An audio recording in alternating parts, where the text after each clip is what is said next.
Efésios 5,18 está escrito assim: e não vos embriagueis com vinho em que há contendas, mas enchei-vos do Espírito.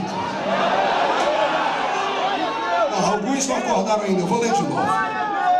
E não vos embriagueis com vinho em que há contendas, mas enchei-vos do Espírito. Perfeito. Feche a Bíblia, coloque na cadeira, coloque no banco, pegue na mão da pessoa mais perfumada do seu lado. Aleluia. Se o irmão estiver usando o perfume do Avon, perdoa ele. Nem tudo é perfeito. Feche seus olhos e vamos orar. Deus de glória, eu te exalto. Eu repasso a ti a ansiedade da sua igreja. Coloco diante do Senhor o nosso coração nesta noite. Não há nenhum super-homem abaixo do céu nesta noite aqui. Todos somos seres humanos, carecemos da sua ajuda e da sua misericórdia. Senhor, eu estou feliz em vir aqui rever amigos, mas essa noite eu gostaria que o Senhor me desse uma unção profética. Na medida em que eu for, Senhor, desenrolando os seus mistérios da palavra, o Senhor tem liberdade para arrebatar a sua igreja da sua vida. Senhor, antes que eu comece a pregar aqui nesta campanha, eu quero lhe fazer dois pedidos costumeiros. O primeiro pedido é que ao redor deste templo, num raio de 5 quilômetros,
com carinho e respeito, aponte o dedo no nariz da pessoa que está do seu lado e diga para ele: escute aqui, cidadão, se você não gosta de glória, se você não gosta de barulho nem de fogo, dá tempo de ir para casa ainda, porque se ficar aqui vai ser queimado.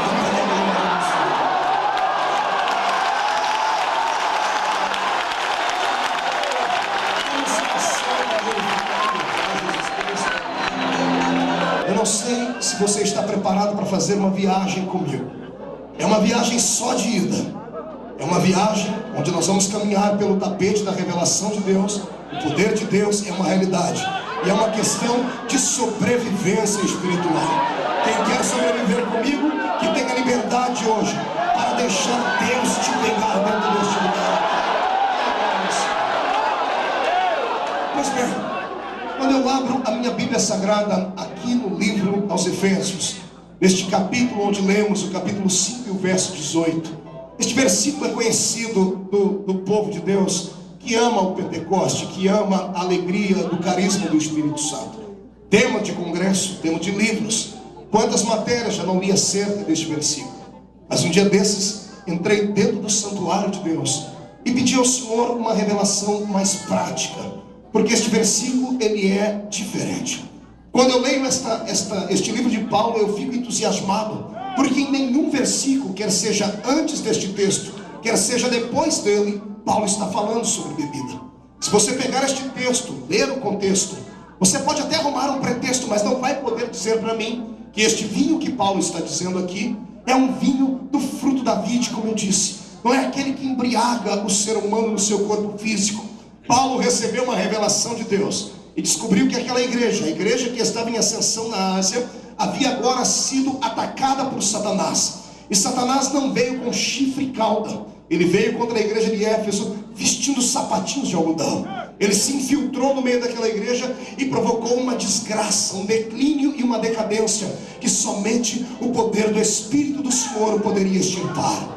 O que você vai ouvir aqui nesta noite é forte. Eu não sei se você tem estômago para comer um mocotó de Jesus comigo aqui. Se você gosta de tomar apenas um leitinho, eu vou já lhe dizer, prepare um engove espiritual, porque Deus vai ter que lhe pegar aqui. Eu quero é Deus, e quem quer Deus, grite isso comigo aqui nessa noite. Para entendermos o que é que o apóstolo estava ensinando a esta igreja, eu tenho que lhe convidar a voltar no tempo comigo alguns anos anteriores à escrita deste livro. Numa época linda, numa época em que a igreja do Senhor era uma igreja menina, porque estava ainda florescendo na terra. Eu acredito que a igreja vivia logo nesses anos a sua adolescência espiritual. Pelo que leio a Bíblia Sagrada, essa história de ajuntamento de povo e trazer um evangelista de longe ou de perto para pregar não é invenção nossa. Imagine você que naquela época já havia congressos e trabalhos de avivamento. Atos capítulo 19 é o resumo de uma festa dessa. Paulo estava agora na terceira maior cidade da Grécia antiga, que era a cidade de Corinto.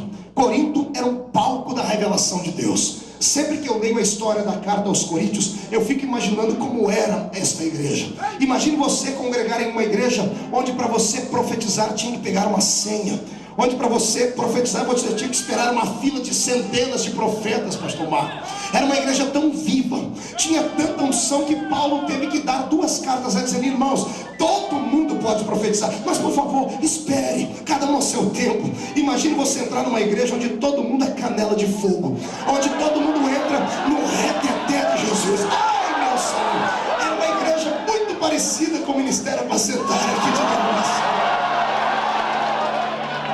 O congresso agora estava pré-estabelecido. Como o Senhor tem me dado uma graça para contar histórias, deixe-me envolver você nessa história. Eu quero convidar você para participar de um congresso comigo na igreja de Corinto, aqui em Atos 19.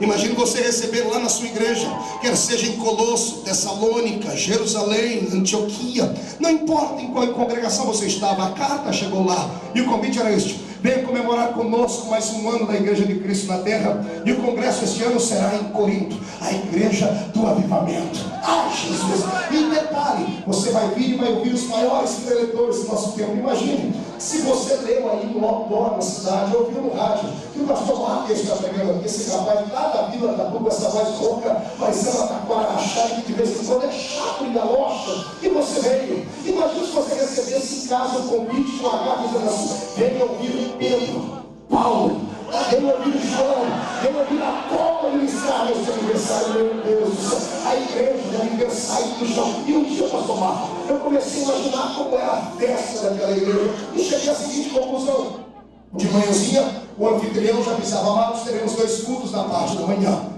O primeiro culto será dirigido pelo nosso irmão Cefas. Cefas é o nosso irmão Pedro. E imagina o pastor dando o currículo dele. Pedro foi aquele que arrancou a orelha de Malco, que pulou em cima das águas, foi aquele que negou Jesus. Ele não gosta que a gente conte essa história, mas foi isso que deu vida a este homem. Ele agora não é mais aquele Pedro afoito, ele agora está um pouquinho sério. Então a igreja, por favor, não se escandalize com o jeito de Pedro pregar. Vamos ouvir o nosso irmão Cefas pregando. Imagina o Pedro subir na tribuna, olhando para aqueles crentes que estavam nascendo agora, e como ele conhecia o poder do pecado, o poder de ser um homem decadente, Pedro luta contra isso. Assim: amados, eu tenho uma palavra para vocês que não sei se vocês vão gostar. Deus não quer pecado, Deus não quer uma igreja mundana, porque esta terra que agora existe não mais existirá. Em breve os elementos desta terra ardendo em fogo se desfarão, porque o Senhor dará sua palavra de juízo contra esta terra.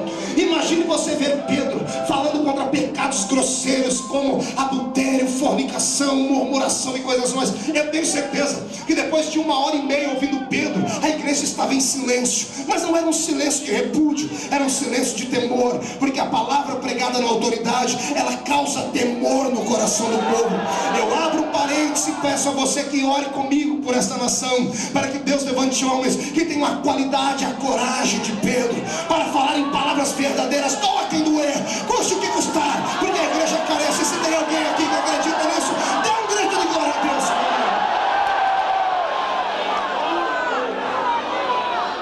Pedro termina o culto, lá vem o anfitrião, o pastor da igreja de Corinto, olhando para todo mundo tenso. O povo não consegue nem respirar e dizendo: irmãos, calma, esse é o estilo de Pedro. Deus deu a ele uma unção a lá João Batista, é por isso que ele prega assim. Mas fique tranquilo, quem vocês vão ouvir agora, eu acredito que vai quebrar esse gelo. Vamos ouvir agora o nosso irmão João, que já foi pastor ali em algumas cidades, que andou ao lado de Jesus. Ele tem uma palavra para vocês. Imagine vocês aquele homem com aquele olhar dócil, um homem santo, um homem sensível. Era tão sensível que enquanto as pessoas só se saciavam pegando na mão de Jesus, ele queria botar a cabeça no peito de Jesus. Era alguém muito gracioso, era alguém muito delicado pelo poder de Deus. E lá vem João, ele pega o microfone, olha para todo mundo, está todo mundo tenso e diz: amados, Cefas tem razão. Se pecarmos, não veremos a Deus. Se pecarmos, nós seremos destruídos pelo fogo. Mas eu tenho uma palavra para vocês, filhinhos, não pequeis. Mas se pecardes, temos um advogado para com o Pai,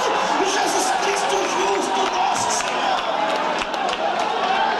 A igreja quebra o gelo, todo mundo respira, as pessoas começam a falar: poxa, ainda bem que há uma solução, ainda bem que há uma luz no fundo do túnel. E termina o culto, todo mundo sai para almoçar. Eu não sei como é o congresso aqui na Pacentai, mas o congresso na igreja onde eu congrego, na Assembleia de Deus lá do interior, é uma benção. Mas na hora do almoço ninguém merece. O arroz é um arroz vaticano, papa. É um arroz, espécie de arroz carnavalesco, em bloco. Só o sangue de Jesus de Nazaré.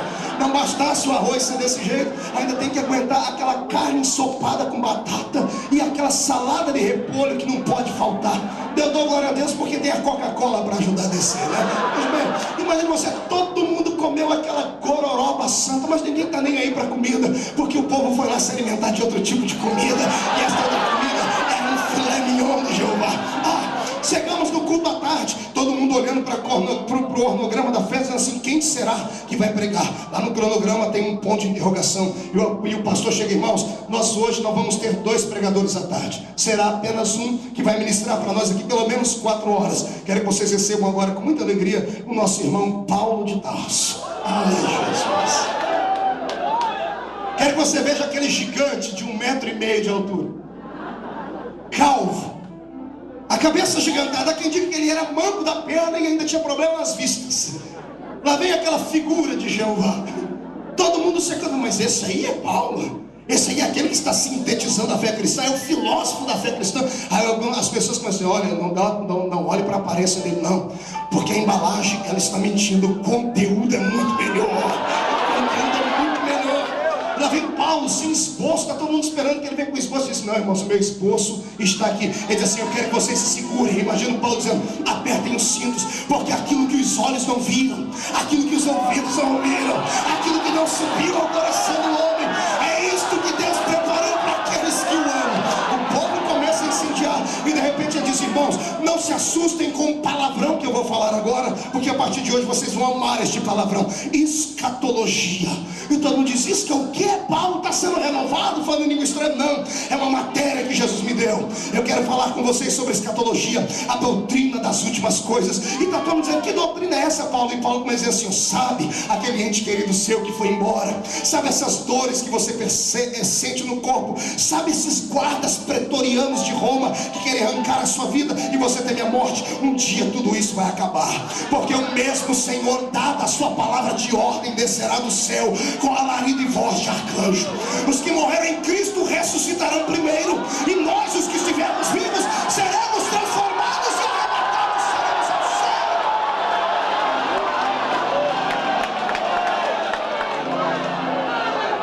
E Paulo começa a ensinar a facção bíblica da escatologia, dizendo sobre o anticristo, sobre o filho da iniquidade, falando para as igrejas não temerem a morte, porque havia coisas grandes que viriam pela frente. Paulo cria tanto no que ele pregava, que ele se incluiu na mensagem dizendo assim: ó, os mortos ressuscitarão primeiro, mas depois nós.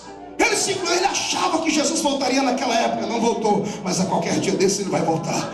E se ele voltasse nessa noite, pastor Marco, e dessa igreja aqui, daqui de dentro e de fora, só 2 pessoas fossem arrebatadas, uma era eu, quem era a outra? Deixa eu ver. Então dê um grito de glória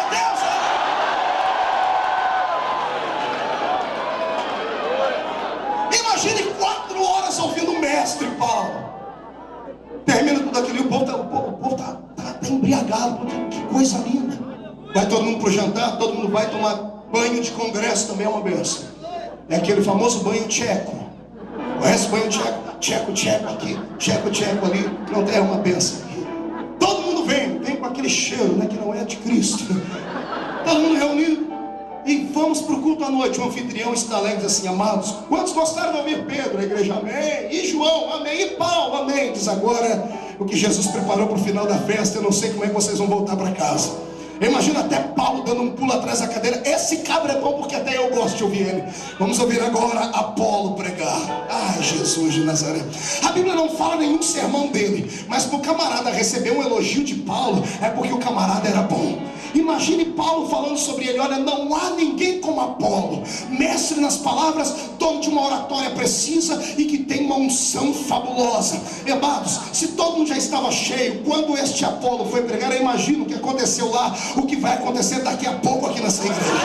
Pessoas incendiadas, arrebatadas, saltando, falando em línguas estranhas, profetizando, agarrando o diabo pelo chifre, esfregando a cara dele no chão e indo ao encontro da alegria.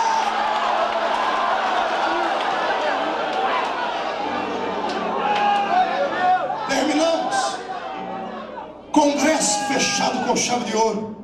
Todos os pastores vão para um restaurante ou para a casa do pastor da igreja. E a história diz que ao se reunirem no final dessa festa, deste conclave que houve na cidade de Corinto, os irmãos se reúnem ao redor de Paulo e dizem assim: Paulo, nós temos um presente para lhe dar. E a igreja suscita no ouvido dele, dizendo, na pessoa do pastor presidente de Jerusalém, que era Pedro, dizendo assim: Paulo, o seu serviço tem sido grande para o reino, mas nós estamos com medo de te perder. Você traz sobre o seu corpo as marcas de Cristo. Você já sofreu tantos naufrágios. Você já quase morreu sendo jogado de cima de muralhas. E a igreja quer preservar você. Nós queremos te dar um presente. Vamos lhe dar agora uma casa de praia. Vamos lhe dar um rancho. Você vai se encrunvinhar dentro desse lugar, pegar caneta e papel, vai alicerçar a nossa fé. Mas por favor, não saia mais em viagens missionárias. Não ministre mais como você ministra, porque a qualquer dia desse você vai morrer. A história diz que é neste momento que Paulo abaixa a cabeça na mesa do alimento e começa a gemer. E o gemido dele vai na alma das pessoas, que ele diz assim: ai. E alguém se levanta na mente e diz assim: Paulo, onde é que está doendo? É a cabeça que está doendo? Não. Ai. A mulher que fez a comida diz: será que eu agucei o tempero? E ele: não. Ai. E alguém diz: Paulo, onde é que dói? Ele levanta as duas mãos para o céu e diz: ai de mim, se não anunciar o evangelho de nosso Senhor e Salvador. Quem para um homem chamado? Quem arranca a fome de um avivamento? Quem é que pode se levantar e roubar o dom que Deus te deu? Me faça essa resposta, se é que você pode. Quem é Satanás para achar que pode servir de barreira entre você e a bênção? Eu quero que esses demônios saibam nessa noite que se meterem com você, vão se meter com gente de fogo. Eu profetizo um incêndio nessa terra.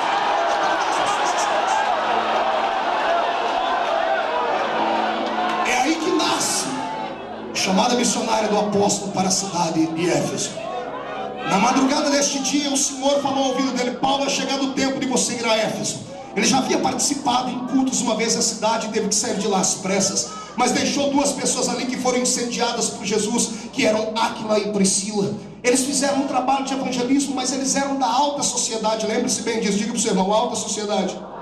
Diga, além de ser da alta sociedade, eles pertenciam à elite. Diga, portanto, eram intelectuais, ricos, preparados. Digo para o seu irmão: tudo isso acaba virando um problema na vida de quem quer ser espiritual. Depois eu volto a este assunto. Paulo então retorna para a cidade de Éfeso, agora pela autorização do Espírito de Deus. E quando ele para no porto de Éfeso e vai pregar o evangelho, eu quero me mostrar Éfeso agora. Entre comigo pela cidade. Uma cidade que não era uma cidade pequenina, nem uma vila, nem uma viela. Era uma megalópole de quase 1 milhão de habitantes. 1 milhão de homens e mulheres dotados de uma beleza incomum. Nasceu na cidade de Éfeso o culto e adoração à deusa da beleza e do amor, que era Diana, a Diana dos Efésios, Afrodite para alguns. Estava alicerçado naquela cidade uma das 7 maravilhas do mundo antigo, que era exatamente o templo da pseudo-deusa Diana. Havia 800 pórticos ao redor daquele templo, onde as prostitutas que recebiam alvará da prefeitura ficavam ali para fazer o seu trabalho de promiscuidade diante do altar daquela deusa famigerada e completamente promíscua. Imagine você que lá todo mundo aprimorava pela beleza do seu corpo. Essa história de malhar corpo, de ficar com a cinturinha fina, de bíceps avantajados, nasceu naquela cidade. Eu quero que você imagine agora sendo um visitante, ou melhor, sendo um cidadão daquela cidade. Imagine você habitar numa cidade com 1 milhão de homens e mulheres extremamente belos. A beleza grega é reconhecida pelo mundo todo. Tanto é que quando alguém quer falar sobre beleza, diz: aquele homem parece um deus grego, aquela mulher lembra uma deusa grega. Por causa disso, eles eram belos, que ainda faziam por onde.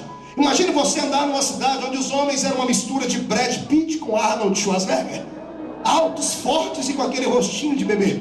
Imagine você também que as mulheres eram uma mistura de Naomi Campbell com Gisele Bündchen. Uma coisa. E agora teve gente que viajou, né, irmão? Vai orando aí, filho. Imagine aqueles homens e mulheres andando. A cultura deles era assim: eles usavam aquelas roupas brancas. Os homens andavam com as roupas sobre o seu braço aqui, com aquelas florzinhas aqui do lado do seu rosto. Eles andavam com espelhos. Alguns chegavam a olhar, eram narcisistas ao extremo. Aqueles homens bonitos, aqueles peitos para cima, aqueles rostos viris. Aquelas mulheres então estonteantes, vindo por um lado da rua. E do outro lado da rua vem o nosso amigo Paulo, 1,5 metro de altura, careca, manco de uma perna, meio cego dos olhos. Só Jesus para ter misericórdia. Imagine a cena. As mulheres de Éfeso andando, e quando olham para Paulo, começam a tecer comentários umas com as outras. Olha, a mãe daquele ali deve ter jogado pedra na imagem de Júpiter. Os homens gregos andando, olhando um para o outro, dizem assim: meu filho, se você não cultuar a deusa uma vez por mês, você vai ficar daquele jeito ali. Todo mundo procurando uma madeira para isolar. Terrível. Porque naquela época já havia um espírito que ressuscitou em pleno século XXI, e vivemos ele no Brasil hoje. Um espírito que só faz as pessoas darem valor naquilo que se vê. Sabia disso? Deixa eu pegar um ganchinho aqui só para dar uma puxãozinha de orelha. Sabe por que os nossos cultos não são melhores? Sabe por que não são mais ungidos como antigamente? Porque o povo de antigamente era tão simples que eles queriam Deus a todo custo. O povo do século XXI é diferente. Se ama. Causa neura a beleza do ser humano no século XXI. Tem algumas mulheres que para vir aqui hoje passaram 45 minutos na frente do espelho. É verdade. Pode olhar do seu lado que você vai ver alguém parecido com a Barbie. Não, senhoras, eu sei que hoje é o dia que comemoram sobre o seu dia, mas calma, tem para os homens também. E olha para esse rapaz ao seu lado, não está parecendo o Leonardo DiCaprio? Dado Dolabella, olha o cabelo dele, parece que a vaca deu uma lambida por cima. Isso aí é uma obra de arte. É 2 horas para fazer isso aí. Não, imagina a moça, a garota, tem que o sapato tem que ornar com a blusa, tem que ornar com a prisilha do cabelo. É uma treva. Na hora de sair para o culto, a família dos pavões sofre. O senhor Pavão, a dona Pavão e os pavãozinhos. É uma tribulação. Quando o culto é no meio de semana é pior ainda. Chega todo mundo atrasado, vai para frente da televisão, tem que assistir a novela, que eu não sei qual é a novela da 7. E quando dá a hora de vir para o culto, é uma tribulação só porque a mudar, eu tenho que tomar banho, eu tenho que me perfumar. E põe a roupa em mão. Irmãos, hoje, deixa eu falar, eu não entendo mulher. E Paulo diz: vós maridos, entendei as vossas mulheres. Eu não entendo. Sério, não entendo, porque a minha mulher tem vezes que ela abre o guarda-roupa, pastor Marcos, tá caindo roupa lá de dentro. E ela diz assim: hoje não tem nada para vestir. Não entendo. Elas enxergam diferente da gente. É uma bênção, uma maravilha do céu. Aí depois de 45 minutos, corrigindo as imperfeições do tempo, vem para o culto com o rosto tão esticado que não pode nem dar glória a Deus. Se der glória a Deus, trinca. Tem umas que ficam orando e ficam: Senhor, não derrama um som, que se eu chorar vai borrar tudo. Deixa eu lhe dar um conselho: para de usar essa maquiagem ruim. Compra uma maquiagem que dura 24 horas e venha adorar a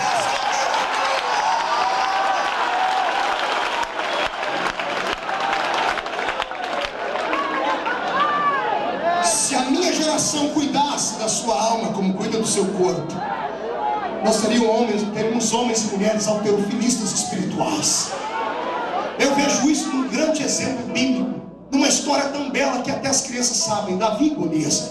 Golias era alto, imenso, um homem de quase 3 metros de altura, que com certeza já malhava o seu corpo, fazendo levantamento de peso. Era muito forte, por isso todo mundo temia. E de repente lá vem uma outra pessoa que quem olhava para ele diz assim: esse aí, o único peso que levanta é o garfo, porque deve ter uma barriguinha saliente. Todo crente abençoado tem uma barriguinha saliente, uma coisa parecida com um cemitério de frango, sabe? É uma coisa assim.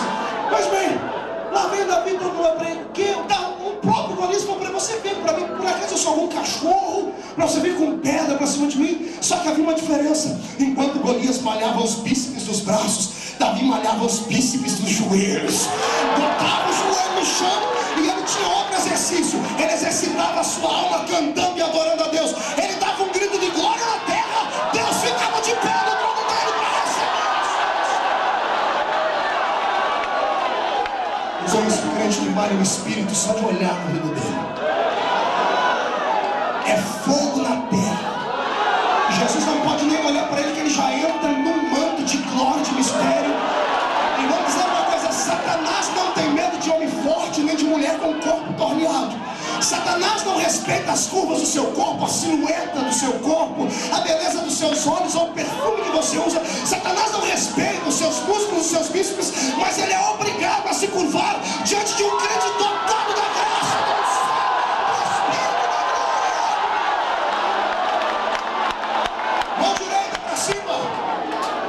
Com carinho no ombro do irmão que está do seu lado, com carinho, chacoalha ele até ele ficar irritado. Diga para ele: você está entendendo? Diga então, por favor, para com essa neura de ficar achando que você é feinho. Pode pensar que você é a bala que matou John Kennedy, a única no mundo. Diga: comece a malhar a sua alma e Satanás vai se curvar.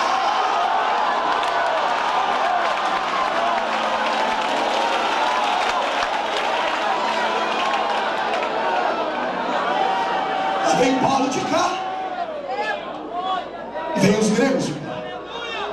Todo mundo está rejeitando Paulo. E lá de cima a janela do céu se abre, alguém debruça sobre ela, olha para baixo, chama os anjos, chama o restante da trindade. Vem cá todos, dê uma olhadinha lá embaixo. Olha o meu modelo fotográfico. Meu Deus tem negócio com aquele que não é nada. Meu Deus tem um projeto para aquele que é tido como lixo.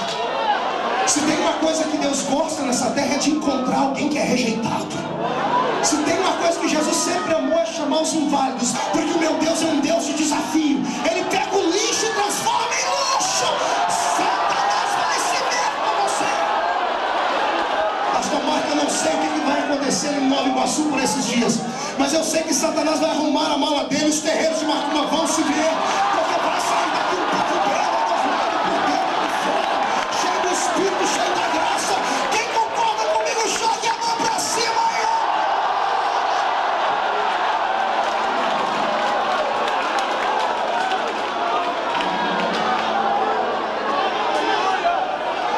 Paulo ministra. Primeiro ministra ao coração de Deus, perguntando: Deus, o que faço? Eu disse para vocês que a cidade de Éfeso tinha uma população de 1 milhão de habitantes. Diga para o seu irmão: 1 milhão de habitantes. E quem entra na cidade agora é apenas um homem pequenino, aparentemente feio, aparentemente sem nenhum tipo de atrativo, mas um versus 1 milhão. Pergunta: quantos acreditam que um homem e uma mulher cheios de Deus, cheios do Espírito Santo, podem mudar o rumo de uma sociedade inteira? Então prepara o lombo para apanhar. Foi você que disse. Eu só vou pegar um gancho na sua afirmativa. Deixa eu lhe fazer uma pergunta. Se é verdade que um homem ou uma mulher cheio de Deus pode mudar o rumo de uma cidade inteira, por que é que você não muda nem o rumo da sua vida? Por que você continua sempre vindo à igreja, aqui, ali ou acolá, e sempre tem aquela frasezinha pré-elaborada na alma para justificar os seus atos imorais? Não, pastor, é que a carne é fraca. E quem foi que te disse que pecado é vitamina para fortalecer a carne? Me fale aí, quem foi que te disse? Não tem desculpa. Se um homem cheio do Espírito Santo pode mudar o rumo de uma sociedade inteira, por que você não muda o rumo da sua casa? Por que Você não faz a diferença dentro daquela sua igreja que parece uma igreja das neves, um iceberg humano. Não há vida, não há graça, não há revelação, não há conhecimento, não há dons, não há nada de novo. Por que é que você continua sendo este crente que vem ao culto do jeito que entra, sai, frio, calculista, entra aqui dentro, fica com esse olho seco, igual olho de sapo que morre no dia de enchente, fica com essa boca travada, segura aí, boca de aço, língua de ferro, queixo de concreto? Por que é que você não muda de vida? Venha adorar comigo.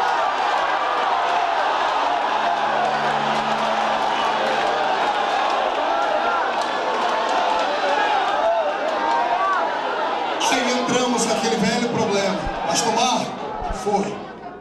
O senhor está sendo indelicado comigo. Eu quero encrencar com você. Pastor Marco, não é isso, pastor. Isso aí, esses pulos, gritos, línguas, profecias, revelações, essas coisas que o povo entra no reteté e faz assim, isso aí é coisa para quem é menino, pastor. Isso é para gente que está começando agora. Pastor, eu já amadureci. Ô filho do cão.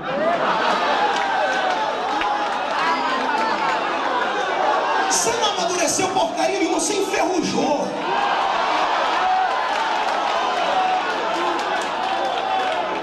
Com o passar dos anos, você deve ter se decepcionado com Deus em algum momento.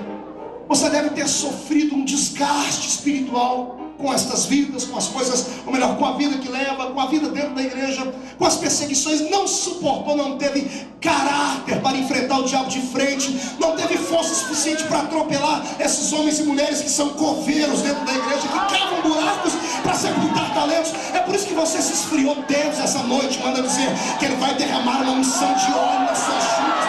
Você vai voltar a funcionar.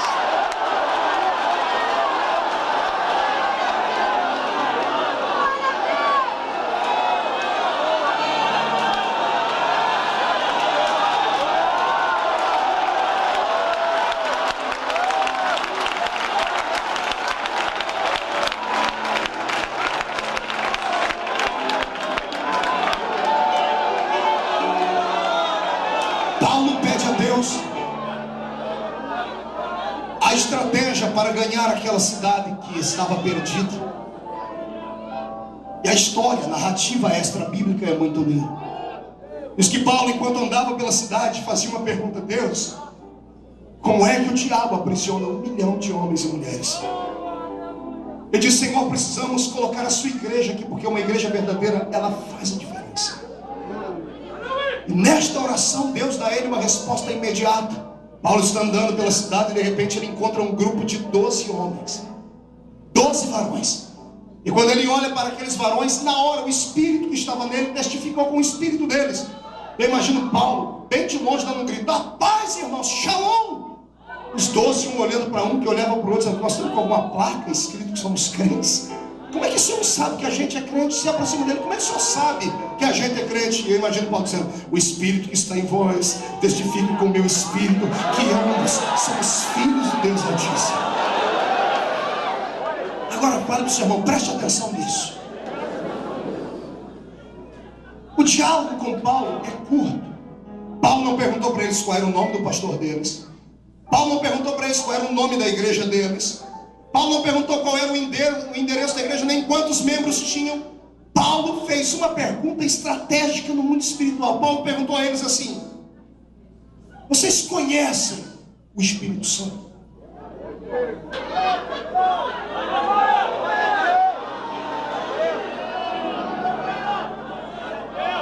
Os 12 travam, param, um olha para o outro e diz assim: como é que é Espírito o quê? Espírito Santo. Diz: não, a gente é batista. Não estou falando mal não, está na Bíblia. Disse: não, só fomos batizados no batismo de João. João era batista. Só esqueceram uma coisa, que o único batista da Bíblia era pentecostal. Ele diz: eu, João Batista, batizo com água, mas vem um aí que vai batizar com o Espírito Santo. Não é ofensa, não me entenda mal. Disseram: olha, na nossa igreja não nos ensinam isso. A nossa fé, eles eram homens da elite, mas que estavam acostumados com a sua igreja pequenina e medíocre. Estavam acostumados a ter um evangelho egoísta, uma transformação somente pessoal e interior. E eles não tinham nenhum atrativo para que as pessoas olhassem para eles e desejassem ser como eles. Por quê? Porque quem discipulou os dois foi exatamente Priscila e Áquila. Priscila e Áquila pertenciam à nobreza dos gregos. Passando por ali, ministraram ao coração deles, mas não falaram sobre a efusão da glória. Eles se converteram porque a palavra tem poder, ela transforma.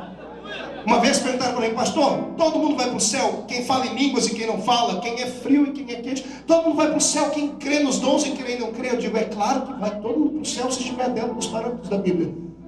Os carismas não impedem o homem de ser salvo e também não ajudam ele a ser salvo. Não é porque eu falo em línguas que vou para o céu e o irmão que não fala em línguas não vai, não é nada disso. Aí um dia mandaram um e-mail para mim: pastor, se todo mundo vai para o céu, então por que eu vou ser pentecostal, ficar igual um doido na igreja, pulando? O povo olha para mim, vê até minha goelinha balançando na boca. O povo fala que nosso Deus é surdo. Isso aí às vezes é vergonha, pastor. Eu digo: ei, calma, a diferença não está aqui. Eu acho que a diferença vai estar quando chegarmos do outro lado. Vou explicar para vocês. Imagina aquelas pessoas que não creem nos dons, não têm atitude de buscá-las. Quando chegar no céu, não vão tomar um susto. Tem dificuldade em crer em visões, lá vai estar assim de anjo. Cavalos de fogo correndo de um lado para o outro. A minha Bíblia diz isso. Não acredito em línguas, vão chegar lá, vão ver todo mundo falando em línguas. Vai ser uma dificuldade.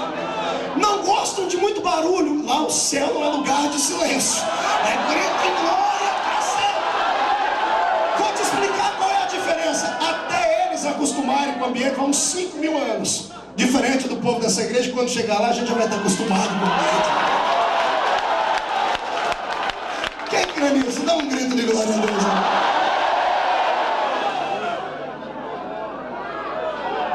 Vocês conhecem o Espírito Santo? Não, a gente nem sabe que existe ele. Eu imagino Paulo olhando para o céu e dando uma gargalhada.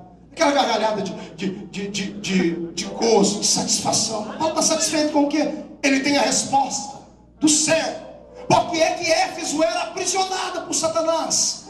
Tinha uma igreja naquele lugar, mas que não fazia diferença. Tinham crentes naquele lugar, que eram bonitinhos, eram belos, eram crentes sociais.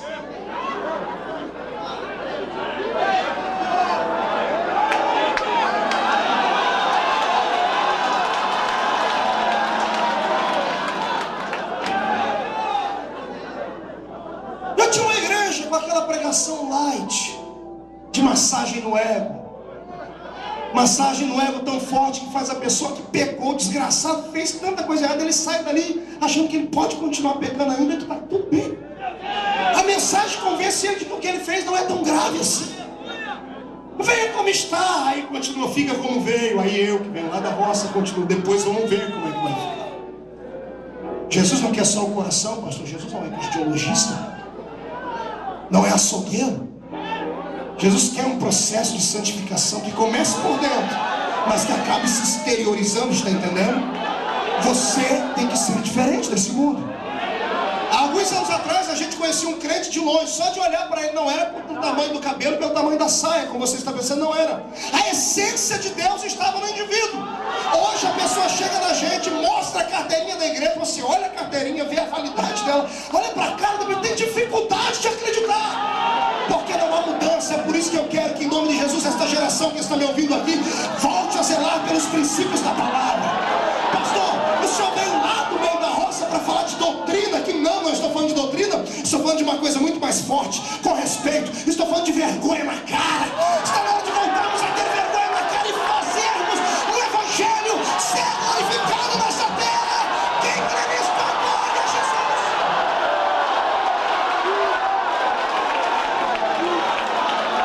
Jesus. Está tudo banalizado. Infelizmente, domingo eu estava pregando Juiz de Fora. Cheguei no hotel, digo infelizmente não porque estava pregando, o que eu vou falar agora. Liguei a televisão, eu estava passando o programa lá do Gugu e pegou justo na hora. Tinha uma mulher lá, não vou dizer o nome dela, por ética. Ela estava olhando para o Gugu e perguntou: Gugu, qual é a cor do papel higiênico que você usa? O povo quer saber qual é o perfume. E ela aporrinhou tanto ele, que ele olhou para ela e disse assim: E como é que vai a sua igreja? Ela engasgou, ele disse, você vai na igreja? Eu disse, vou, 7h30. Ele falou, olha, eu vou ter uma conversinha com o seu pastor, da televisão brasileira, para pelo menos 20 milhões de pessoas verem. A pessoa diz que é crente, fala que congrega na mesma igreja que a gente, envergonha o evangelho de Cristo. Eu não estou falando sobre salvação, estou falando sobre testemunho. Sabe que nós precisamos deste Brasil, nós não precisamos de mais intelectuais dentro da igreja, nem de pessoas ricas, ou artistas, ou políticos, como nós pregamos, não. Nós precisamos que os crentes voltem a andar pelo eixo, voltem a ter vergonha, voltem a saber onde é que o seu pé pisa, onde é que a sua mão toca, onde é que os seus olhos olham. Está na hora das irmãs da nossa igreja darem uma olhadinha no seu guarda-roupa, sim, reverem como é que estão as coisas lá. Está na hora das pessoas voltarem a ter pelo menos pudor. Está na hora do Espírito Santo entrar dentro de um lugar como esse e encontrar com facilidade um vaso que ele possa usar.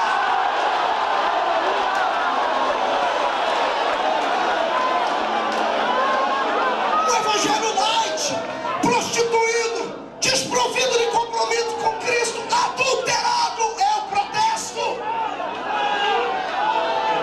Me chamo de quadrado, mas eu não vou carregar a sua alma em cima das minhas costas como pregador do evangelho, para saber que no dia onde o Senhor voltar e tocar a trombeta, eu serei responsável por ter apenas massageado o ego da igreja. Não, deixa-me dizer uma coisa: igreja não é um lugarzinho de homenzinhos santos e mulherzinhas bonitas, não. Igreja não pode ser comparada a um grupo de Rotary Club ou uma reunião social. Igreja não é uma plataforma de shows, não é um lugar de desfile de modas. A igreja não é uma casa de espetáculos. Igreja é um lugar onde os homens e mulheres se reúnem para glorificar, exaltar, santificar.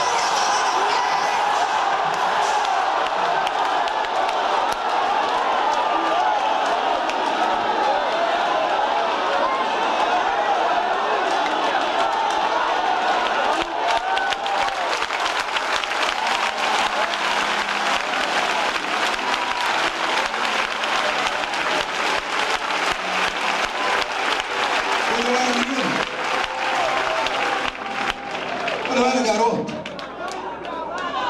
uma irmã lá da nossa terra tinha uma mente muito criativa, muito fértil. Ela me contou uma história, eu nunca mais esqueci. Isso já faz algum tempo. Eu tenho 32 anos hoje, na época eu tinha 15 anos. E ela escreveu a seguinte história e fez tipo um jogralzinho. Ela disse que 2 demônios chegaram em uma cidade. E um olhou para o outro e disse assim: "Oh, você aqui?" Disse: "Sim, eu fui enviado aqui para atormentar aquela igreja A." E o outro disse: "Eu vim para a igreja B." Isso, como nós vamos estar aqui, vamos nos encontrar daqui uns 2 meses, que vão ter muito trabalho. Daqui 2 meses a gente se encontra aqui, combinado. Um foi para uma igreja, o outro foi para outra. 2 meses depois, os 2 demônios se encontraram. Um estava magro, igual um reco-reco, igual uma saracura. O outro estava opulento, gordo, parecendo um sapo. O gordão olhou para o magrinho e disse assim: "O negócio lá está ruim para você, hein?" O magrinho disse: "Lá para você o negócio está bom, né?" Disse: "Pois é, rapaz." O gordão disse: "Eu fui para uma igreja onde fui recebido de braços abertos." Uma maravilha. Naquela época, círculo de oração não tem, é círculo de confusão. Grupo de juventude também não tem, é um grupo de jovens delinquentes. O pastor, muito bem preparado, ao invés de preparar as mensagens da Bíblia, pega os jornais e as revistas e fala das coisas atuais. Nada é errado, porque o errado é falar contra coisas erradas. Foi recebido de aplausos, sentei-me na tribuna do púlpito e ele sentou no meu colo. O magricela baixou a cabeça e disse: "E você?" O gordão falou: "E você que está tão magrinho?" "Rapaz, eu fui para uma igreja lá no meio do mato, que não prestou, rapaz. Eu olhei para aquela igreja, caí nos pedaços, aqui vai ser fácil entrar." Cheguei na porta da igreja, dei uma olhadinha, estava lá um diácono que só tinha 2 dentes na boca. A gravata dele vinha por cima da barriga, assim, aquela Bíblia rosa do lado, e ele falava: "Glória a Deus." Esse aí vai ser fácil. Rapaz, eu tentei entrar. Esse homem não falava português direito, uma coisa, ele deu uma rajada de língua. Virei pelo lado esquerdo. Falei: vou entrar pelo ciclo de oração. Que jeito! Não tinha murmuração. Elas estavam orando pelo pastor, pelo ministério, pelos missionários, para que Deus desse crescimento. Fui entrar no grupo de jovens. Os jovens tinham fome de Deus, buscavam batismo do Espírito Santo e cura de vida. Rapaz, não dá. Aquela igrejinha é pequenina, mas é rodeada de unção, de fogo e de glória. Amados, todas as vezes que eu me lembro dessa história, lágrimas vêm aos meus olhos e meu espírito fica revoltado. Fica revoltado porque nós estamos vivendo uma era tão linda, uma era onde o evangelho pode ser pregado de qualquer forma, deliberadamente, sem que ninguém nos persiga. A igreja tem tudo para viver a melhor fase. No entanto, a igreja está arrogante, está opulenta. Os homens que estão na frente da igreja brasileira e mesmo mundial não tem mais compromisso com a verdade, não tem coragem de tocar na ferida dos homens. Deus quer levantar uma geração de profetas, e eu não duvido que vai começar aqui em Funal com a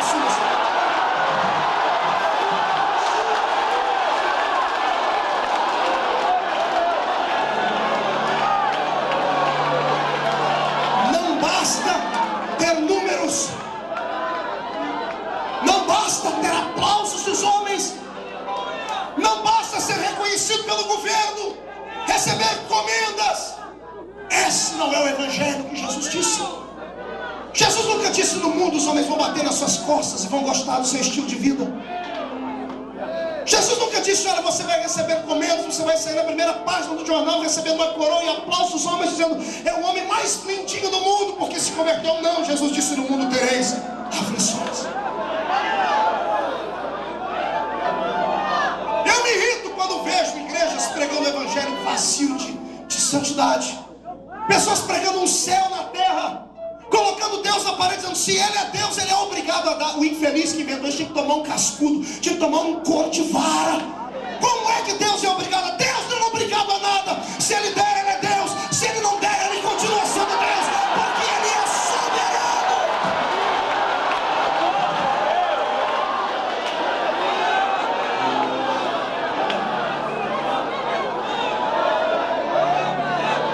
A nossa geração é capitalista. A reclamação feita por Jesus na Bíblia, e a seara é grande, são poucos ceifeiros, tem sido burlada. Burlada porque ninguém mais é consagrado porque tem unção, porque tem chamada. É consagrado porque tem um costa quente do seu lado, porque o seu dízimo é alto, porque tem um anel de formatura, porque é belo. O infeliz chegou ontem só porque foi ex qualquer coisa. Ele é ex-parente do homem que abriu a porta para descer a atriz que fez o filme O Vento Levou, de 1 milhão de anos atrás. Só porque é ex qualquer coisa, já vem direto para a tribuna, pega o microfone para pregar. Aí o filho que nasceu na igreja, prata da casa, que sobe um monte para orar, que leva uma consciência com Deus, leva a porretada na cabeça quando se alegra no espírito. Está na hora de mudarmos essa situação, mas isso só mudará quando um tempo de avivamento descer sobre a igreja. Quem concorda comigo, tire o pé do chão para adorar.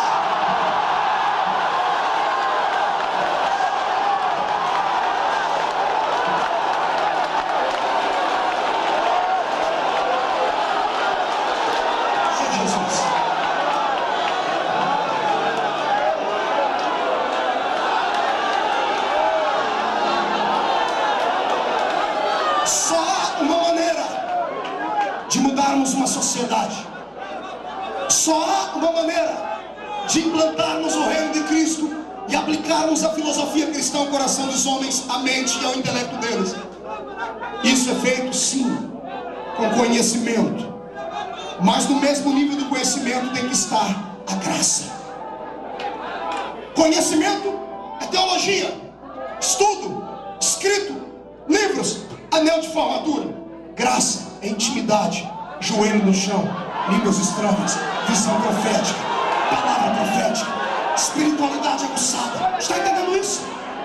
Se você quer fazer a diferença neste século, não basta ser o bambambam da igreja. Você tem que ser alguém que queira nadar contra a correnteza. Para ser usado por Deus, você tem que aprender a andar na contramão da vida. Para aprender a ser usado por Deus, você tem que estar preparado para apanhar, dar a cara para bater, para ser rejeitado, senão você nunca será um homem e uma mulher preparado por Deus. Está entendendo? Deus não quer gerar uma geração de filhos de papai. Porque aquilo que não custa nada, não vale nada. Está ouvindo isso? Grave isso, que não custa nada, não vale nada. Se você quer ser alguém usado por Deus, leia a biografia dos heróis da fé. Acompanhe a história de alguns homens que você conhece, mulheres que são por Deus usados. Veja o corpo deles, se não tem cicatriz nas suas costas, se não tem palavras de calúnia contra eles, se não tem o inferno inteiro contra eles. Todo homem, toda mulher de Deus que quiser ser usado e usado por Deus, deve estar preparado para entrar dentro da caverna, para ir dentro da prisão. Mas deve estar preparado também, porque um belo dia pode dormir na prisão, mas antes que o dia termine, vai entrar dentro de um palácio, ser coroado e ter o seu ministério reconhecido.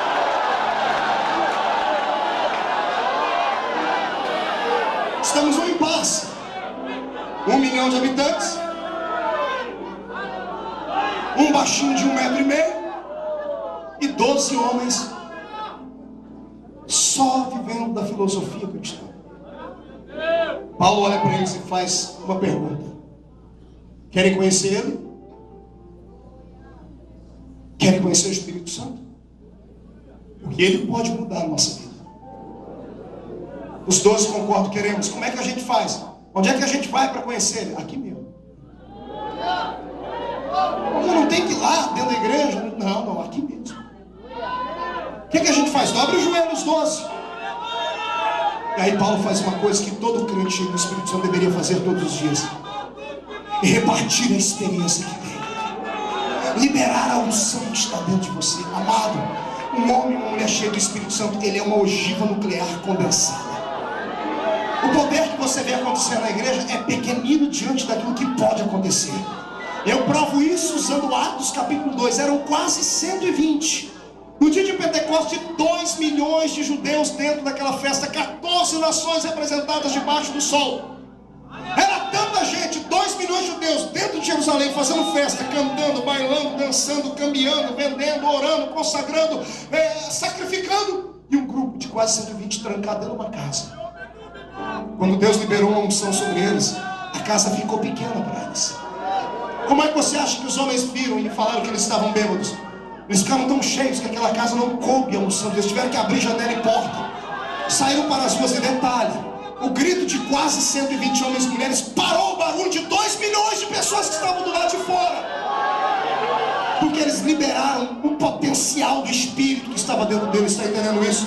Se você soubesse o tamanho da unção que está dentro de você, amado, se você soubesse o que é capaz de acontecer quando você começar a gritar, a orar, a dar palavras de ordem, a marchar, a usar a palavra profética, a usar atos proféticos, a estender a mão sobre os enfermos, a ordenar os demônios que se mudem. Se você soubesse o tamanho da unção que está dentro de você, você não ficaria mais sentado e não voltaria para casa andando, voltaria para casa voando nas asas do Espírito para um novo tempo.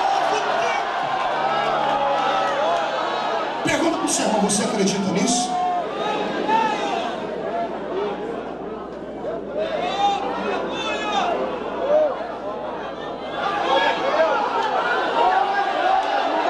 Jesus mudou o seu tempo.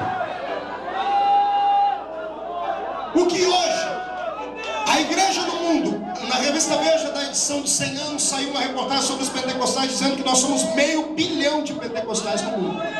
500 milhão. Então, se a notícia diz isso, é porque nós somos muito mais do que isso. Coloque aí 1 bilhão de pentecostais. 1 bilhão. 1 bilhão de homens e mulheres cheios do Espírito Santo, fora as demais denominações que não são pentecostais, mas que são salvos, porque têm compromisso com Deus. Pegue tudo isso aí, nós vamos ter aí uma boa parte da humanidade salva. E nós não conseguimos mudar o rumo do mundo. Paulo sozinho mudou o rumo da Ásia. Está me ouvindo? Não tinha avião, não tinha televisão nem internet. Ah, pastor, mas o mundo da época dele era pequeno. É claro, em proporção sim. Mas o que aquele homem fez sozinho, entrando dentro de barcos, subindo no lombo de cavalos, pregando nas ruas, nos areópagos, indo diante dos homens grandes, o que ele fez sozinho? Sabe por quê? 2 coisas: ou é mentira, um homem cheio do Espírito Santo não pode fazer nada, ou a segunda coisa, nós colocamos na cabeça que temos, achamos que somos cheios do Espírito Santo, somos iguais a mendigos.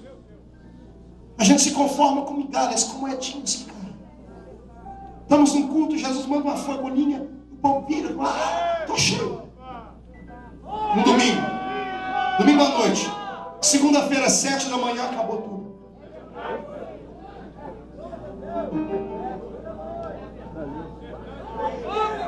O Espírito Santo nessa noite está aqui para uma obra diferente. Está me ouvindo? Você que está aí fora assistindo pelo canal, você que me assiste em casa está ouvindo isso. O Espírito Santo quer mudar a sua vida. Mas para isso você tem que tirar o dedo do fundo do rio. Para isso você tem que quebrar algumas regras, alguns protocolos e etiquetas. Para isso você tem que dar um salto, você tem que dar um grito, você tem que se desesperar pela sua alma. Para isso você tem que ousar, acreditar, você tem que tatear o invisível. Para isso você tem que falar a linguagem de Deus. Você tem que voltar a orar, tem que subir um monte sim, tem que dobrar o joelho, tem que se consagrar. Para isso você tem que se desligar da terra. Quem conseguir fazer isso será o homem e a mulher que vai fazer esse Brasil. Será uma nação próspera diante do Senhor dos Exércitos. Quem acredita nisso melhor? Quem se candidata a isso, dê um grito de glória.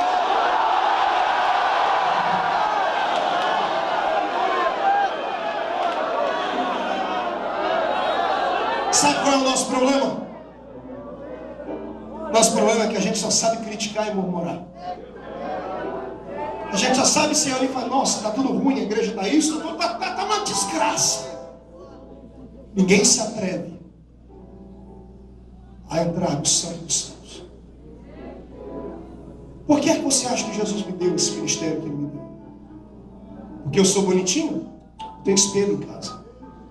Porque eu tenho uma estrela na testa? Porque eu tenho alguém influente por trás de mim que me projetou? Porque eu ousei sonhar e acreditar. E sempre fui valente. Valente não significa que você é poderoso. Valente significa que mesmo sendo fraco, você tem coragem de lutar pelos seus sonhos. Um dia eu estava quase arrogante, pastor Marco. Estava batendo o peito dizendo assim: Jesus, eu devo ser lindo, devo ser especial. Rapaz novo, com 26 anos de idade, eu já tinha pregado em 20 países. Hoje, com 32, já estamos em mais de 53 países. Brasil, todos os dias pregando. Eu cheguei a conclusão: eu sou especial. Deus disse, me deu um puxão de orelha e disse: filho, não. Você representa o meu desespero. Eu falei: não entendi, senhor. O senhor disse: quem olhar para você vai ver que eu sou um Deus desesperado. Eu falei: por que, senhor? Todo mundo vai olhar para você, vai ver. Se eu uso você, eu posso usar qualquer um.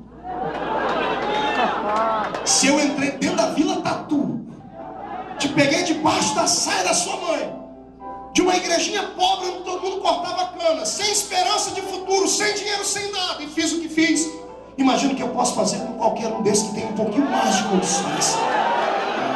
Ei, o céu é o limite para aqueles que querem uma vida diferente.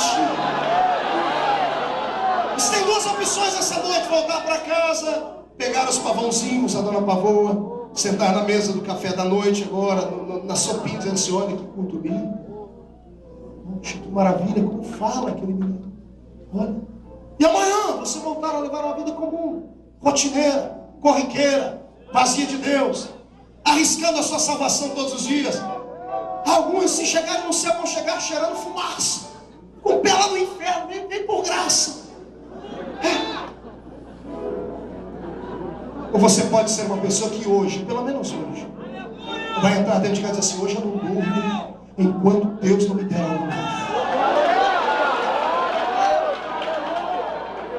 Alguém que tenha coragem de peitar Deus. Nesse tipo de desafio eu aprovo. Esse tipo de desafio eu assino embaixo. Você chega e fala: Deus, o Senhor é Deus mesmo, prova, me usa. Isso eu aprovo. Se o Senhor é Deus, eu quero que o Senhor me usar, mas igual usa aquele. Não, aquele é pequeno. Eu quero que o Senhor me use mais do que ele. Eu te desafio a me usar. Irmãos, você vai fazer Deus arregaçar a manga da camisa. Deus vai olhar para você e vai dizer: então eu vou te provar como é que eu faço.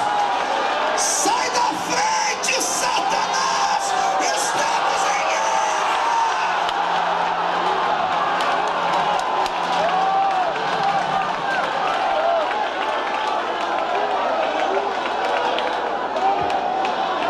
Por gentileza, mão direita para cima. Bata no peito até fazer barulho. Só hoje, olhe por cima, olhe para o irmão do seu lado e diz assim: eu não sei você, Mas eu estou acreditando que eu posso ser diferente. Diga ao seu irmão, a partir de hoje, Satanás vai sofrer nas minhas mãos, porque eu vou deixar Jesus me usar. Fala, Senhor, eu vou destravar a bomba toda que está dentro de mim. Então deixa isso.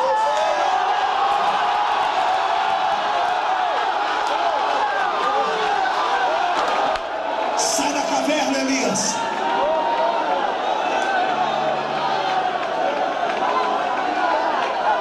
Cego de Jericó, grita mais alto. A mulher do fluxo de sangue quebra as leis, quebra as regras, atravessa a multidão, toca nele, faz algo diferente.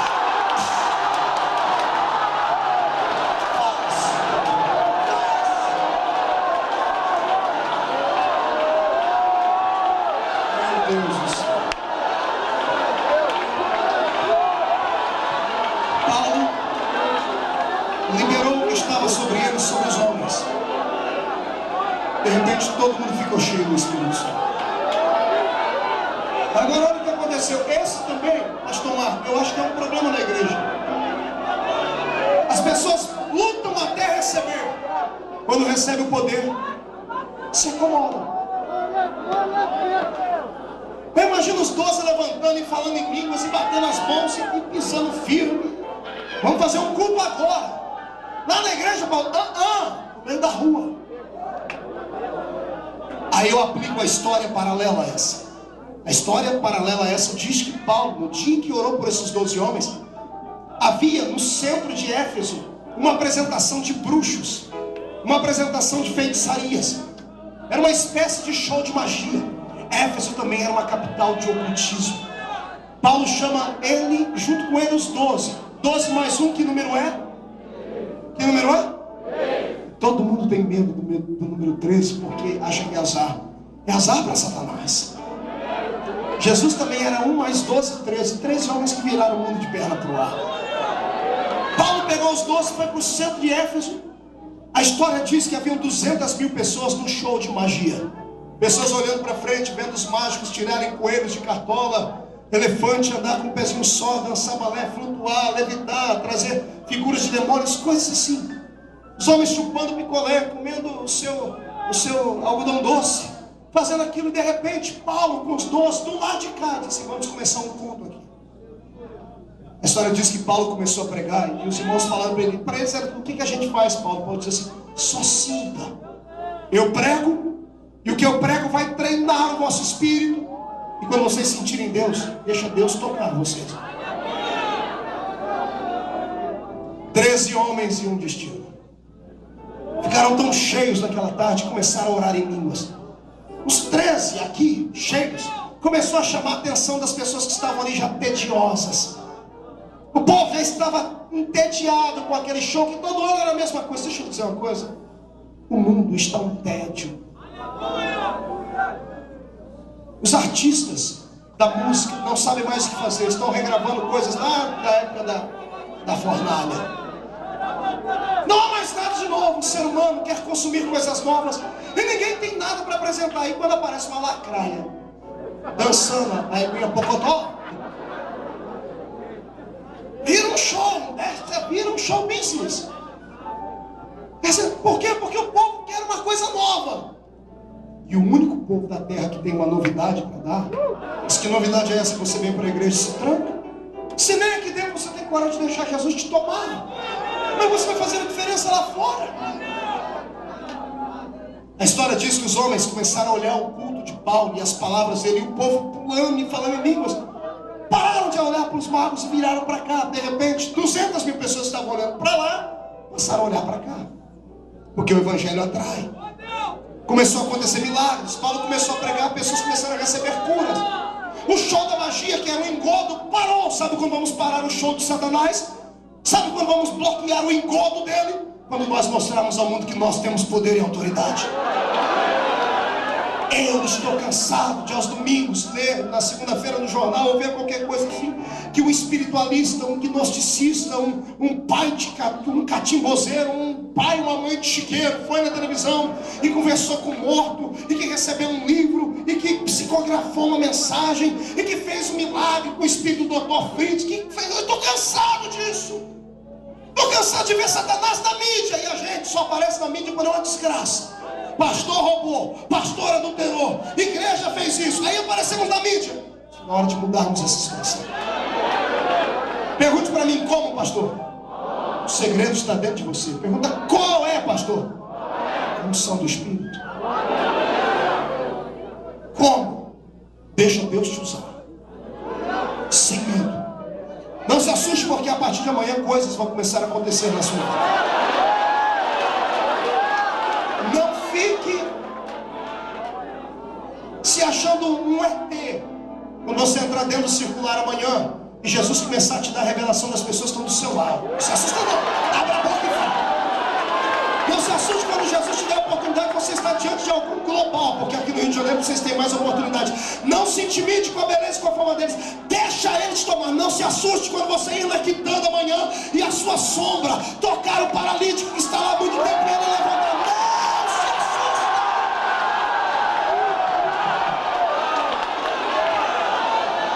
Você quer isso?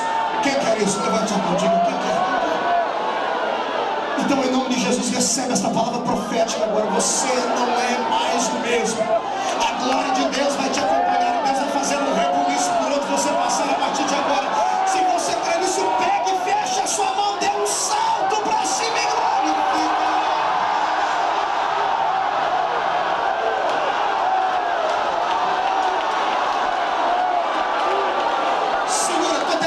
Segura.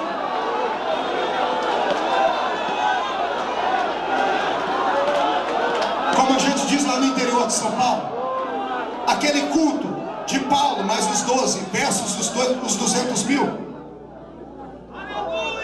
o bicho pegou. A unção de Paulo estava contagiante. 200 mil pessoas creram no que Paulo pregava. A situação ficou tão estranha que os bruxos pararam com a bruxaria e vieram ver Paulo. A história diz que o líder dos bruxos daquela cidade rompeu a multidão para ver o que estava acontecendo do outro lado. E quando ele chegou do outro lado, ele viu Paulo pregar. Ficou irado. Ele desafiou Paulo, pobrezinho dele, desafiar o Deus verdadeiro. E o Deus de Paulo respondeu por fogo. O bruxo caiu possesso, Paulo orou por ele e ele foi liberto. Quando ele foi liberto, como ele era o líder da comunidade de macumbaria, de ocultismo da cidade, ele deu um grito. Eu quero que tragam aqui agora no centro de Éfeso todos os livros de feitiçaria, todas as fórmulas de encanto. Isso está em Atos capítulo 19, leia em casa, você vai ver. Traga os livros de macumbaria, traga tudo. Vamos queimar em praça pública, porque o único Deus verdadeiro é o Deus que está dentro desse baixinho de 1,5 metro aqui, que vai mudar a nossa vida. Prepara o espírito, porque agora vamos chorar. Querido, eu quero agora o solo mais melancólico que você tem. Aquele quando você está triste. Olhe para cá. A cidade estava alicerçada. Mudou o ritmo da cidade. O templo da deusa Diana desaparece da história. Ninguém sabe por quê. Até hoje a ciência, ou melhor a arqueologia e a história tentam explicar como é que uma das 7 maravilhas do mundo antigo desapareceu da história. Como é que o templo da deusa Diana virou frangalhos, esmiuçado. E por que essa deusa deixou de ser adorada? Porque um homem de 1,5 metro entrou dentro daquele lugar cheio de Deus. Nasceu ali a maior igreja que o mundo daquela época havia conhecido. A igreja de Éfeso foi uma igreja tão grande, tão poderosa, tão próspera, que ela sustentou em épocas difíceis a igreja de Jerusalém e outras igrejas mais. Paulo passou 3 anos e meio nessa cidade alicerçando, ensinando, pregando, profetizando. Imagine você congregar numa cidade com várias igrejas e ao todo mais de 200 mil crentes. Poxa, um jovem obreiro chamado Timóteo. Diga para o seu irmão, Timóteo. Timóteo tinha 22 anos de idade. Ele havia caminhado ao lado de Paulo, ele era discípulo fiel, havia aprendido tudo com Paulo. E ele começa a pregar na igreja, começa a ensinar, dar continuidade no que Paulo vai. A igreja vai prosperando, entra por um ritmo muito lindo. De repente Paulo está aprisionado em Roma. Seu ministério vai estar se acabando. A igreja de Éfeso sofreu um ataque de Satanás. Porque como o diabo mandava naquela cidade, e ele foi expulso de lá, o diabo tem um dom que os homens não têm. O dom da paciência. Ele sabe esperar. E como ele viu que não adiantava mais ir de chifre e cauda, porque todos os crentes aprenderam a expulsar os demônios, como ele viu que ele não podia mais enganar as pessoas desse jeito, ele arrumou uma outra forma de entrar lá dentro. Sabe o que ele fez? Ele foi lá na adega do inferno, abriu a sua chave e pegou vinhos que estavam guardados lá dentro. Vinhos com rótulos escritos: murmuração, adultério, arrogância, presunção. Colocou gravata borboleta nos seus demônios. Eles pegaram bandejas de pratas, taças com vinhos que causavam contenda. Este é o vinho que Paulo viu. Não era um vinho feito na terra, não, era feito no inferno. Sabe qual foi o pior pecado daquela igreja? Pergunte para mim, qual foi, pastor? A arrogância. Como ficou uma igreja grande, todo mundo dependia dela. Os crentes andavam por aquelas ruas de cabeça erguida, empinado, nariz empinado. Nenhuma igreja mais prestava. Só deles era certo. Os mais velhos da igreja, quando viram um garoto de 20 e poucos anos, mas cheio do espírito na frente da igreja, quiseram arrancar ele. Fizeram um motim contra o pastor Timóteo. Disseram que não queriam mais ele. A igreja estava agora com o espírito de facção. Estar na igreja agora não era uma necessidade da alma, era status. Era conveniente. Fala para mim se às vezes não acontece isso com a gente.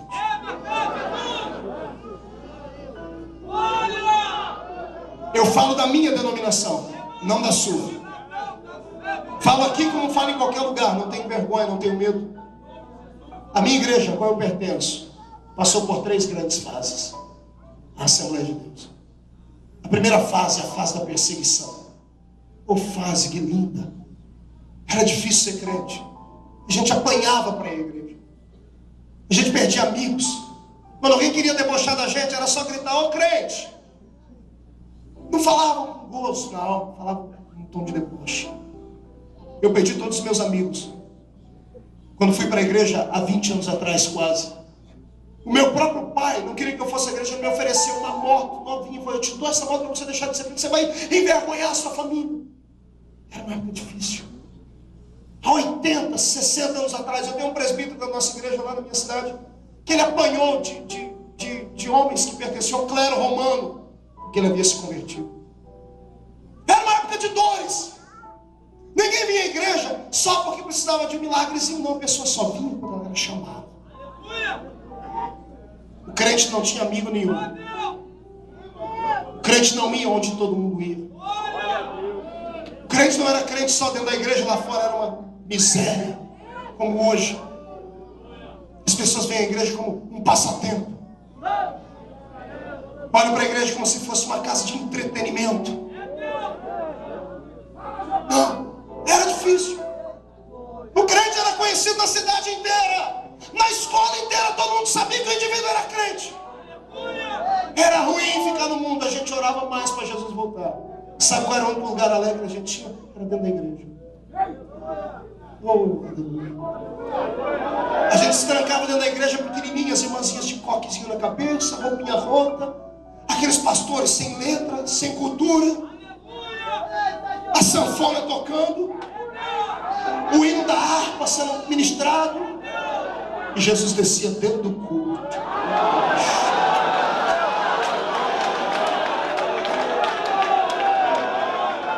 Éramos perseguidos.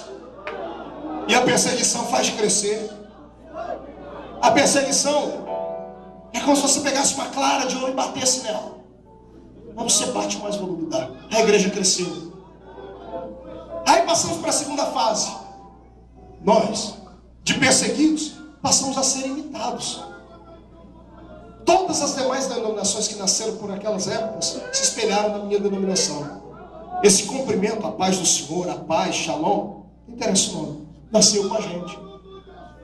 Os hinos da harpa, todas as igrejas comungavam com eles. Grupo de senhoras, grupo de jovens, corais, isso nasceu com a gente. Todas as igrejas tinham. Porque de perseguidos, a beleza era tão grande, passamos a ser imitados. Quando passamos a ser imitados, pecamos. Aí começamos a bater no peito. Somos a maior denominação do mundo, a maior igreja. A maioria dos pastores da minha igreja são arrogantes. Olha as pessoas de cima para baixo, acham que são donos da verdade. Só a igreja deles presta. Acham que o Espírito Santo é uma exclusividade deles. Acham que a verdade só está com eles. E se tem uma coisa que Deus não dá, é a sua glória para ninguém. Aí, de perseguidos e imitados, declinamos e passamos a imitar todo mundo. Fazemos reuniões, fazem muitas reuniões, já precisamos mudar a liturgia do culto, precisamos mudar isso, mudar aquilo. Por que será? Ah, pastor, porque os tempos mudaram. Não! Porque estão embriagados com o vinho da arrogância, da presunção, da prepotência. E não é só a minha denominação, outras também que já são grandes por aí, que ontem precisaram da gente para comprar um canal de televisão. Pediu oração, mas não vamos comprar um canal para a gente pregar nele. Aí agora, passo o dia inteiro chamando o diabo para dentro da casa das pessoas com as programações. Aí na madrugada tento expulsar o diabo. Arrogantes, perderam a visão de Deus. Esse é o vinho que a igreja está bebendo. Esse vinho traz o restante. Uma geração de pessoas que não querem servir, não querem respeitar. O público da igreja é flutuante. Enquanto você está falando tudo que eles querem, eles ficam. Não deu certo, eu paro aí, porque tem uma igreja ali que eu botei, uma ali que faz tudo que você quer. Se aquela não der certo, você anda mais sem medo, tem outra. Já desse eu vi lá em São Paulo uma igreja com uma placa assim: aqui você não precisa dar o dízimo, dê só a metade dele.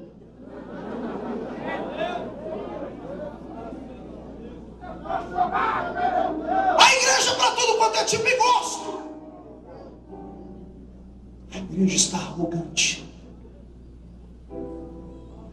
Eu vejo às vezes a igreja no Rio de Janeiro, me perdoe, sou paulista, mas agora falo como celestiano. Deixa eu dar um recado para a igreja carioca. Está na hora da igreja carioca fazer jus ao nome que tem pelo país inteiro de uma igreja que ora. O Brasil inteiro conhece a igreja carioca como os crentes que sobem o monte. Gente de unção, de revelação. Eu participei de um congresso há pouco tempo aqui que todo mundo disse: o Rio de Janeiro é do Senhor Jesus, quem manda no Rio é Jesus. É mentira! Quem manda no Rio é Fernandinho Beiramar, dentro de uma prisão. Quem manda no Rio de Janeiro são os traficantes que param o comércio. Ah, mas nós temos uma governadora que é crente, mas esse que não interessa isso, não adianta ter nome, tem que ter atitude. Tem que ter atitude.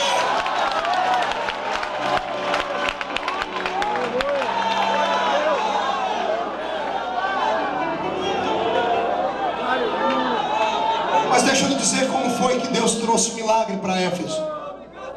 Timóteo, rejeitado, entra no seu quarto de oração e ora. Pensa em abandonar o ministério. Se você é líder de alguma igreja, está sofrendo pressão de Satanás, não ceda. Não ceda. Seja valente. Vá até o fim. Morra, mas morra com dignidade. Ah, pastor, do que vale um profeta morto? A cabeça dele vale mais do que metade do reino de Herodes inteiro. Está entendendo isso? Matam o profeta, mas não matam as suas profecias. Coragem. Timóteo está orando aqui. Acompanhe comigo agora, porque você vai subir no céu. Timóteo está orando aqui em Éfeso. Paulo está lá em Roma, esperando a morte chegar. Paulo vai orar de noite. Imagina a oração de Paulo. Corpo combalido, cicatriz no corpo, corpo tremendo. Lucas não podia mais ficar com ele, que era o seu médico. A morte está se aproximando, ele sente isso. Todos os dias de noite ele dobra o joelho e a oração dele é essa: Senhor, eu combati o bom combate, acabei a minha carreira e guardei a minha fé. Espero que o justo juiz em breve me coroe.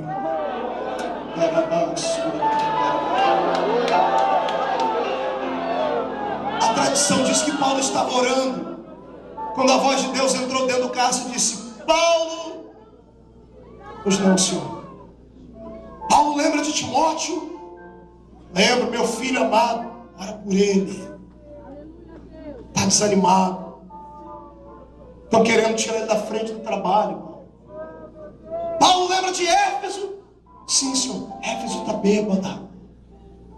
Os crentes estão embriagados com o pecado, arrogantes, por causa da riqueza da cidade, por causa dos megatemplos, por causa do conhecimento. A igreja está bêbada, Paulo. Imagina o Paulo desesperado, falou: Senhor, o que eu faço? Eu estou preso aqui dentro. Paulo, pega uma caneta, escreve a receita para curar essa doença na minha igreja. Paulo pega uma caneta e um papel e escreve essa carta. Paulo está escrevendo, eu imagino, dizendo: Senhor, eu escrevo, mas quem é que vai levar? É longe, não conheço mais ninguém. Você diz: faz a tua parte, que a minha faço eu. Faz a tua parte. Faz a tua parte. A carta estava pronta, um mês a carta na mão de Paulo pronta. De repente Paulo recebeu uma visita inusitada dentro da cadeia de Roma. Chega um próspero comerciante de madeira da cidade de Éfeso, chamado Tíquico. Tíquico era presbítero da igreja. Tíquico chega e diz: Paulo, fui fazer um carregamento de madeiras e descobri que você estava aqui, vim lhe ver. Quando Paulo olha para ele e falou: você é Tíquico, você é aquele que se converteu naquele dia, no meio daquelas 200.000 pessoas. Sou eu, Paulo. Você é de Éfeso? Sou. Foi Deus que te mandou aqui. Por que, Paulo? Porque Deus me deu uma visão da igreja. Aqui está a receita. Leva, aplica a receita na igreja. A igreja precisa ser curada. Leva, entrega na mão do pastor. Tíquico não tem nem mais o que conversar. Ele sobe no trote do seu cavalo, vai para o porto, pega um navio, e depois de quase 2 meses ele chega lá em Éfeso. Nesse período Paulo já está condenado à morte. A história diz que semanas depois arrancaram a cabeça do profeta. A carta chegou na mão de Timóteo. Timóteo estava desanimado. Imagina o Timóteo abrindo a carta tremendo e tipo dizendo: olha, o apóstolo mandou. Receber uma carta daquele homem era como receber uma carta de Daniel Berg com Narvinga, fundadores da Assembleia de Deus. Era como receber cartas de homens porque a gente sempre se espelhou. Imagina você receber uma carta de Paulo. Tremendo, ele abre a carta e Paulo começa a dizer: calma, a igreja de Cristo. Depois que ele lê a carta, ele marca um culto especial. Notícia esparrama em Éfeso, vem gente de tudo quanto é lugar. O apóstolo mandou uma carta. As pessoas sentiam saudade de Paulo. Juntou aquela multidão. Timóteo começa o culto. Mal canta um hino, já diz: irmãos, deixa eu ler a carta porque é cumprida. Imagina você sentado no meio daquela multidão e ouvindo Timóteo lendo a carta aos Efésios. E ele vai lendo. Cada palavra que Timóteo lia, com voz embargada, fazia com que a igreja se sentisse pequena, com saudade do seu mestre que havia lhe ensinado. Eu imagino os mais velhos dizendo assim: que saudade de Paulo. É ele mesmo que escreveu, ele pregava desse jeito. Nós não podemos abandonar os marcos antigos. O homem que não se lembra do seu passado, que esquece as suas raízes, ele não é digno de viver. Inclina a sua cabeça. Timóteo está lendo a carta. Quando chega lá no capítulo 4 e 5, Paulo começa a revelar aquilo que Deus diz a ele: existem adultérios dentro da igreja, murmurações dentro da igreja. A igreja é a noiva do Senhor, não pode ser maculada. A igreja está arrogante, presunçosa, pretensiosa, precisa mudar de vida. As pessoas estão de cabeça baixa como você está agora, estão dizendo: poxa, como é que ele sabe disso? O Espírito Santo vem na ouvidade e diz assim: fui eu que revelei a ele. Aleluia. E de repente Timóteo dá um grito, com a voz embargada, e grita: e assim escreveu Paulo: não vos embriagueis com vinho em que há contendas, mas enchei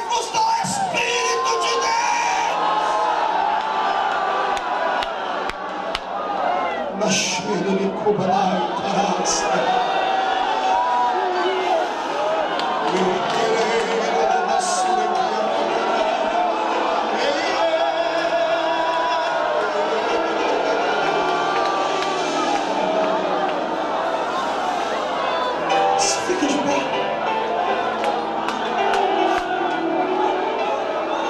Chora mesmo. Esse choro não é de saudosismo. Esse choro é de fome.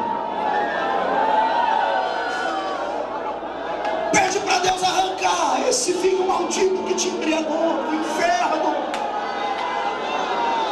O Senhor vai te embriagar com a unção do seu espírito. Você que me assiste aí pelo telão,